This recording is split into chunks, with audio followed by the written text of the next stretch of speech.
এগুলো রেখে দিয়েছেন কেন? এগুলো বিভিন্ন রকমের পাখি কবুতর এসব খেতে আসে, ওরাই খাবে। এগুলো কাটবেন না? না, এগুলো ওদের জন্য দিয়ে দিচ্ছি। এই কি প্রথম রাখলেন না?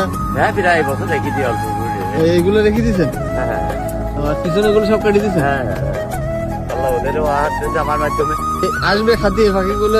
অবশ্যই পাখি কবুতর বিভিন্ন রকমের সব পাখি ঢুকে আছে, এরা খায়। আসসালামু আলাইকুম। এখানে যে ভিডিওতে যে লোকটা একটা কাজ করেছেন সেটা হচ্ছে নিজের ক্ষেতের সমস্ত ধান কাটেনি, ধান কাটছে, কিছু অংশ রেখে দিচ্ছে। এটা বিভিন্ন পাখি এবং কবুতরের জন্য রাখছেন। আসলে ওনার যে মানবিক জ্ঞান বিবেক, এটা দ্বারা প্রমাণিত হয় পৃথিবীতে এখনো ভালো মানুষ আছে। ধন্যবাদ সবাইকে।